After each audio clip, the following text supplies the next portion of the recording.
Begin your assembly by gathering the light cords from inside the fountain basin. Attach the tubing to the pump, noting the flow control dial at the front.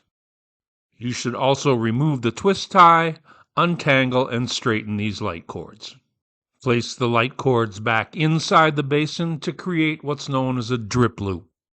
Connect the cord from the 3-to-1 junction block to the low voltage power transformer. Install the access door as shown.